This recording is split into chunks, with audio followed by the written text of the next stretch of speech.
Henry and Mudge, Under the Yellow Moon. Story by Cynthia Ryland. Pictures by Susie Stevenson.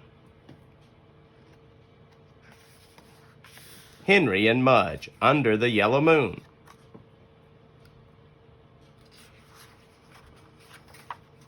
Together in the fall. In the fall, Henry and his big dog Mudge took long walks in the woods. Henry loved looking at the tops of trees. He liked the leaves orange, yellow, brown, and red. Mudge loved sniffing at the ground, and he liked the leaves too. He always ate a few. In the fall, Henry liked counting the birds flying south. Mudge liked watching for busy chipmunks. Since one was a boy and the other was a dog, they never did things just the same way. Henry picked apples and Mudge licked apples. Henry put on a coat and Mudge grew one. And when the fall wind blew, Henry's ears turned red and Mudge's ears turned inside out. But one thing about them was the same. In the fall, Henry and Mudge liked being together most of all. Under the Yellow Moon. Henry loved Halloween. He loved to make jack-o'-lanterns. He loved to make paper bats. And most of all, he loved to dress up. But there was one thing about Halloween Henry did not like: ghost stories. And Henry's mother loved to tell ghost stories.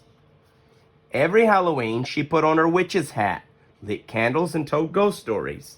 She thought Henry liked them because he told her he liked them, but really he hated them. They scared him. He was afraid to tell her that.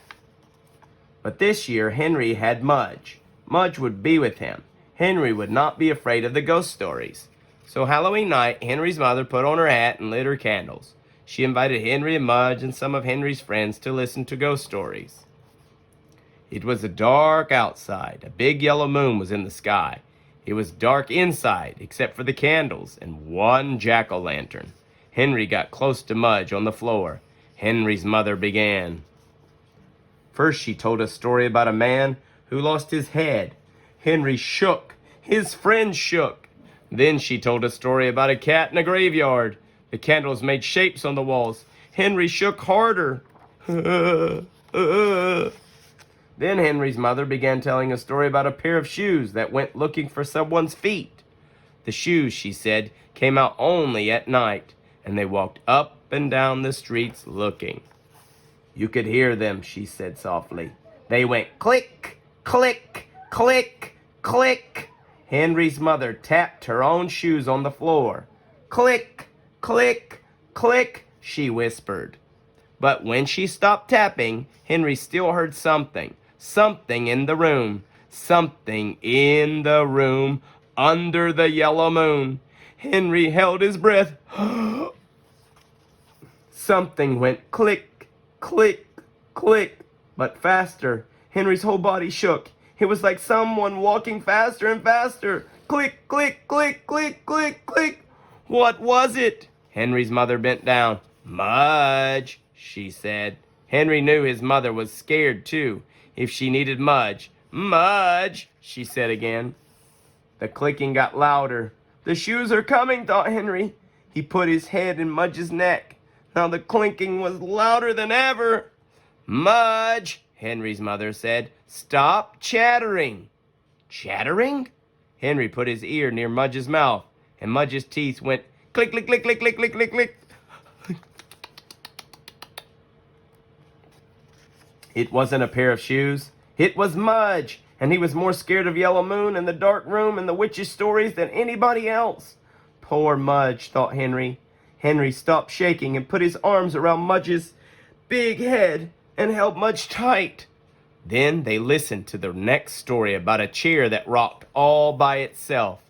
But Mudge clicked all the way to the end. Thanksgiving guest. In November, Henry's Aunt Sally always came. She came 1 week before Thanksgiving. She left 1 week after Thanksgiving. That is why Henry did not like Thanksgiving, because Henry did not like Aunt Sally. She talks too much, Henry thought. She eats too much, Henry thought. She hogs the TV, Henry thought. Henry wished Aunt Sally would stay home.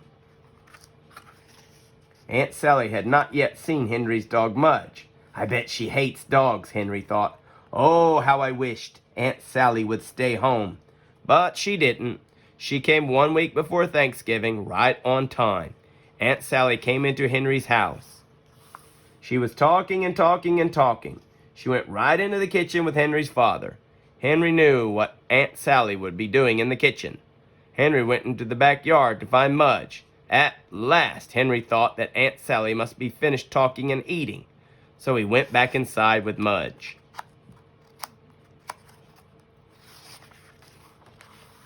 They walked into the kitchen. Aunt Sally was still eating. Good grief, she yelled. Henry and Mudge stepped back. I knew she hated dogs, Henry thought. Aunt Sally looked at Mudge. Good grief, she said again. But then she took a cracker off her plate. She threw it to Mudge. Snap went Mudge's mouth, and the cracker was gone. Henry looked at Mudge. Henry looked at Aunt Sally. Great dog, Aunt Sally said. She put a cracker in her own mouth. Want one? She asked Henry. Sure, said Henry. He sat down with Aunt Sally. She still ate too much. She still talked too much. But all of her talk about this time was about Mudge. And that was different. Aunt Sally talked about Mudge's sweet eyes. She talked about Mudge's strong chest. She talked about Mudge's soft fur. She talked about Mudge's good manners. And she fed Mudge lots of crackers. This year, Henry knew he was going to like Thanksgiving. This year, Henry knew he really had something to be thankful for. The end.